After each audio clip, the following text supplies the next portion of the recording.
What's good, everyone? It's me, Dom. Yeah, uncut. Anyways, if you I got the financial knowledge on me. I know I'm gonna spill it out. If you ignore this or don't care about this, you ignore it, you're gonna get rich. No, I don't think this is literally the whole reason why people get held back because of this right here. What is it? Status. All right.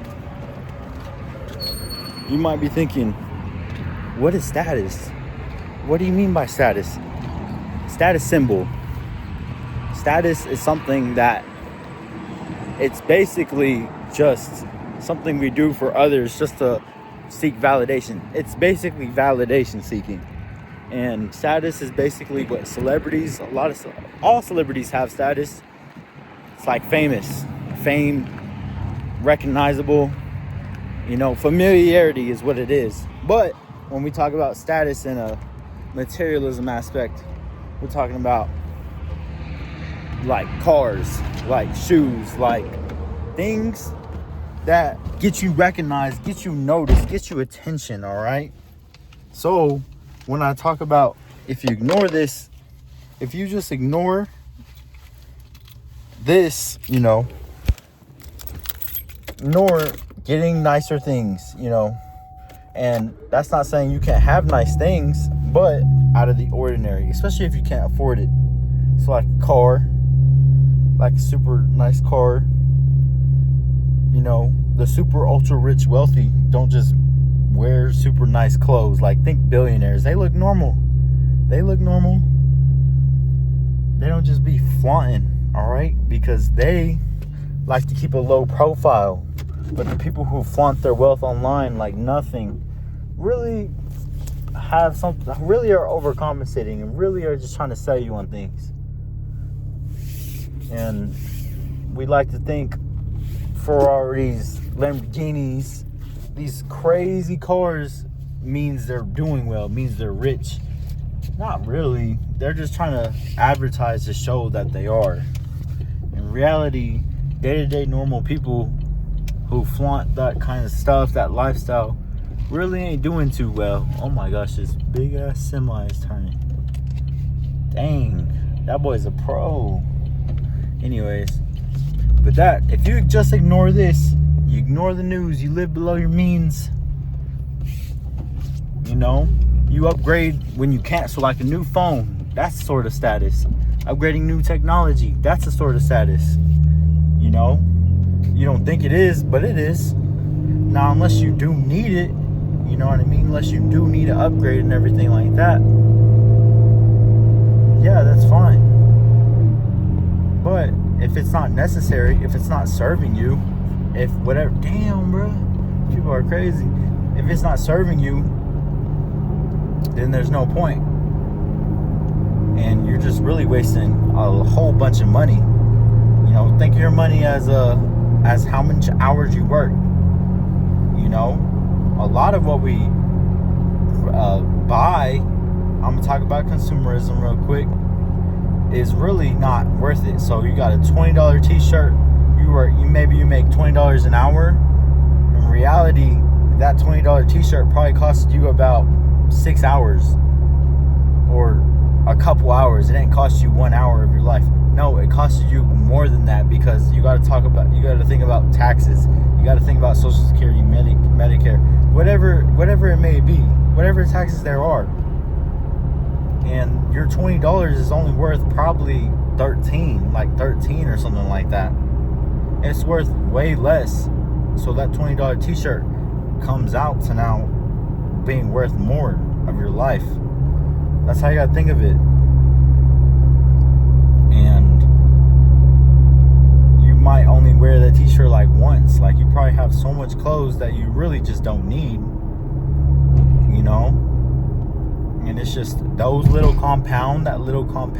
little stuff really makes a big difference between saving, investing, and just getting you over a long-term period a lot of money. It's crazy. Start using calculators, investment calculators, loan calculators. accumulators, because how I look at loans and debt, I don't look at it as a long period of time. You're like, oh, you can make that monthly payment. Okay, cool. No, I think of that debt as right now. I think I'm actually paying that interest, all that right now. And that scares me. It freaks me out. Like, there's no way, even though I'm not, but psychologically, after this amount of time that's gone by, I'm going to pay that amount. Especially on like a depreciating asset, like a car, or like pay over time, like Klarna, like that type of stuff. Like, no, you definitely don't want to get into that, or you're gonna fall into a really deep ditch that is gonna be super hard to get out of. And credit cards too.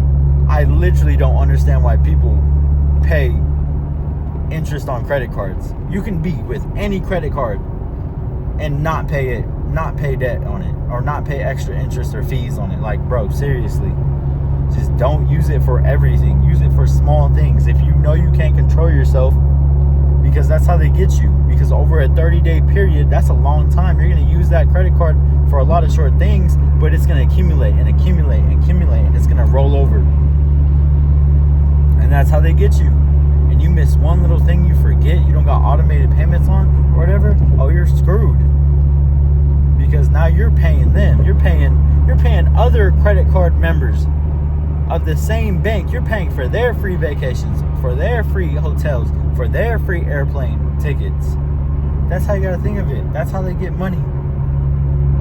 You know? They really hate you if you're paying well on it. They really don't like you when you're making every single payment and you're on time and you're paying the full amount and not rolling over an expense. They really don't like you for doing that.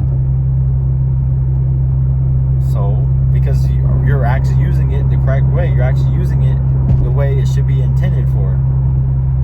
Because there's a reason why they get that debt so high. They make it so high. And even if they don't make it so high, they have like a boost or like a savings or like a premium sign-up bonus, and then that's how they get you in there too, to make it seem like you're not spending so much. It's all the same. You're gonna have to pay that money no matter what. It's not free. Nothing is ever free. And that's how you gotta think of it, like that. And a lot of what I'm thinking about, like, if I ever want to buy something, because there's truly never any reason to really buy anything. It's just, is it serving a purpose for me? Is it giving me peace? Is it giving me freedom? Is it allowing me peace of mind? You know, is it giving me more money? You know, these types of things you want to ask yourself before you want to buy something. And then you buy it, and then a couple weeks later, you're not using it. You really can't return it either, whatever it may be. A lot of it is clothes, that status. All of it goes back to status things. I'm telling you. So if you ignore status, ignore other people, not even ignore other people, just don't care, just stop caring, you're gonna be rich. You're gonna be rich, I'm telling you. Because a lot of those stuffs that you buy is status, and then once you just ignore that stuff, that's compound. So then you start saving more money on a lot of other things that you can build into, and that accumulates. So of course you're gonna be rich. You know how you get rich? Consistency and long term. It's a long term endurance race out here if you're trying to get rich in that sort of way.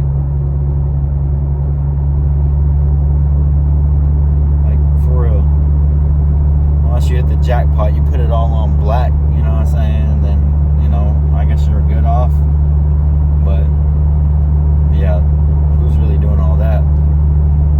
There's so many ways, but that is the most, not easiest, but it's the most sure way, most consistent way, the most sure way, guaranteed, basically. I mean, it's the most guaranteed way of doing it. You know, that's really it. So hopefully I had some impact. Down was what the hell? Is that a fishbowl, or why does their windows look, I don't know. It's like clear, but you can't see through it. Anyways, there's some impact. That looks pretty nice. I need to sleep, but